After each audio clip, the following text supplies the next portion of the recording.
oh yeah, that was a really good scam, you know, that you pulled. Yeah, yeah. This is a criminal mentality, the mentality of the gang, the mentality of the streets.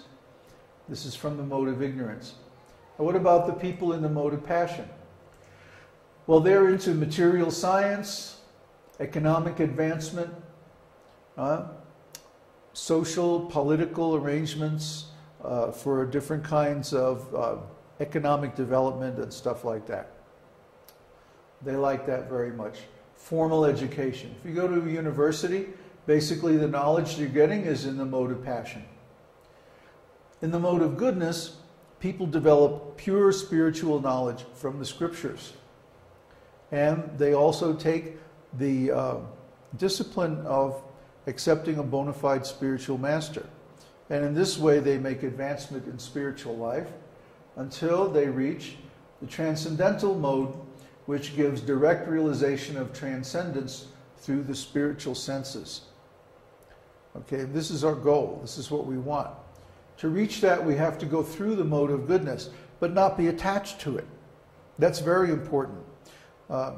Just like we see a lot of devotees who go through practicing the rules and regulations, but they become attached to the rules and regulations, as if that's all there is in spiritual life.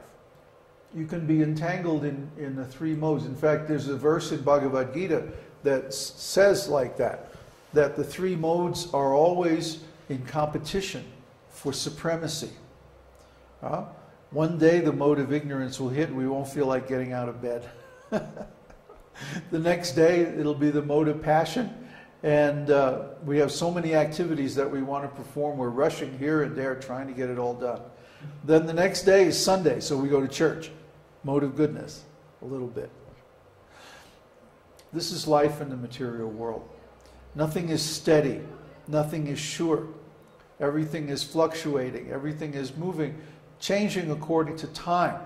And how does it change according to time? Well, that's what astrology tells us. How the material qualities change with time. Mode of Mars. It's mode of passion. Yeah, passion. Mars is passion, for sure. Like Mars has been very active the last couple of days. And as a result, we've been feeling a lot of influence of the mode of passion. Staying up late, working on the website. But we can engage that in Krishna's service. That's the difference. It's not that a devotee, is like floating 3 inches above the ground and always peaceful, and then that's a storybook devotee. Real devotee has all the qualities of a normal human being. The difference is he engages those qualities in Krishna's service. We don't try to artificially go to the forest and sit under a tree and just be detached from everything, never touch money, like some people. That's artificial. Real devotee engages in all aspects of life. The difference is he does it for Krishna. And he does it in such a way that pleases Krishna. That's the art of devotional service. Anyway, let's go on. The mood of people in these three modes is markedly different. Someone in the mode of ignorance is always going to be more or less crazy. Madness, indolence, laziness, frustration, lust, sleep, anger, and so on. These qualities belong to people in the modes of passion and ignorance. Especially in passion, insatiable desire. More and more. So much do I have today, and tomorrow I will get more according to my plans. This is people in the mode of passion. They're always unsatisfied. Well, competition is also a mode of passion.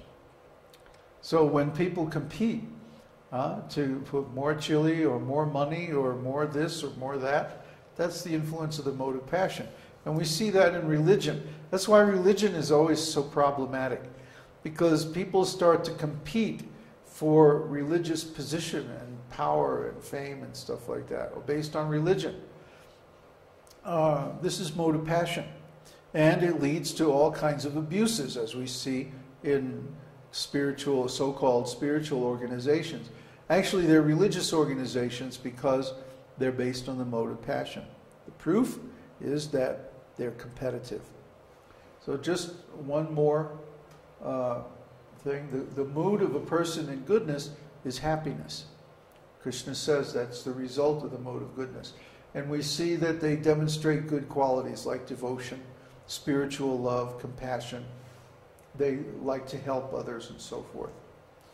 However, someone who's in the actual transcendental consciousness, their mood will be ecstatic love of Krishna.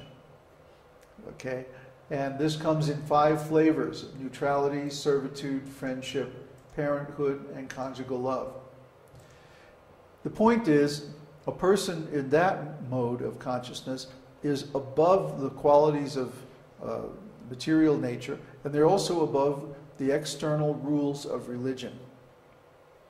Did you have a question, Uddhava? Yes.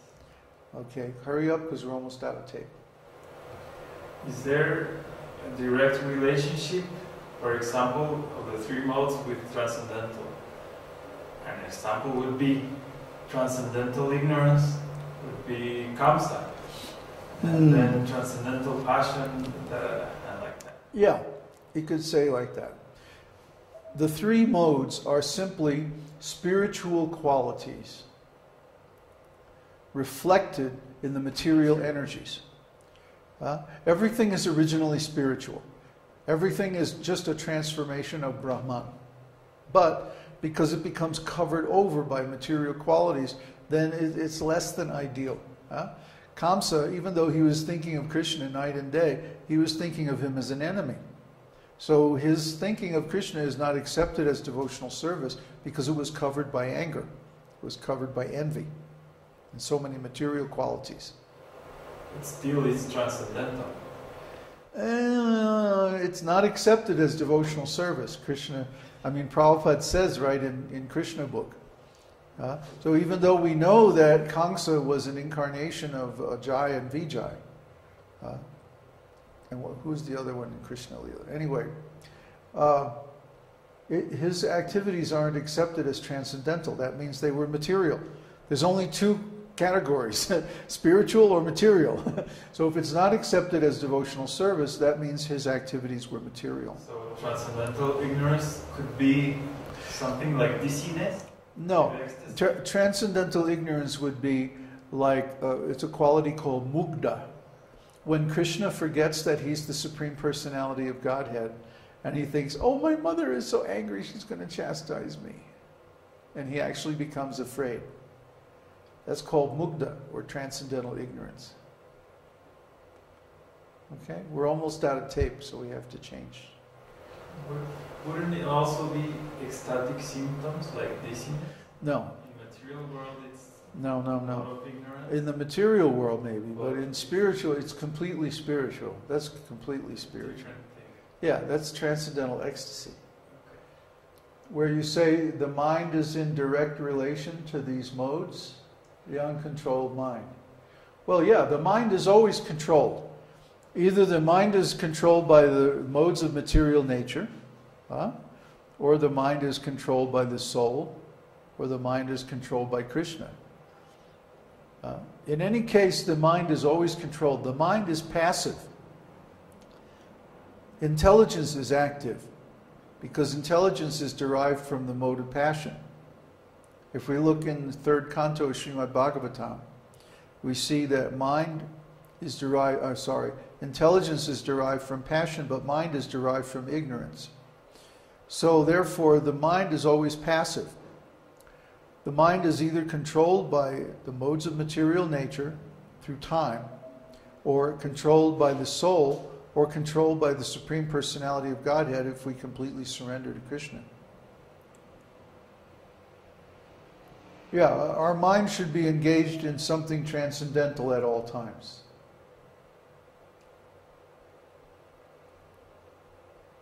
Well, yeah, they can be mixed. Mixed devotional service is called Karma Mishra Bhakti, Gyan Mishra Bhakti, or Yoga Mishra Bhakti. That's when bhakti yoga is mixed with karmic activities or the pursuit of knowledge or mystical powers. So in this case, in the case of Kamsa, for example, then Kamsa was pursuing material power. So it's karma mishra bhakti. It's not accepted as pure devotional service. But I mean, after all, he was thinking of Krishna, and he did get the result of going back to the spiritual world. It's just that, of course, his history is a little different because he started out from the spiritual world. But that's another story. For most people, when they perform spiritual activities or religious activities, their aim is actually material. Therefore, it's karma mishra bhakti.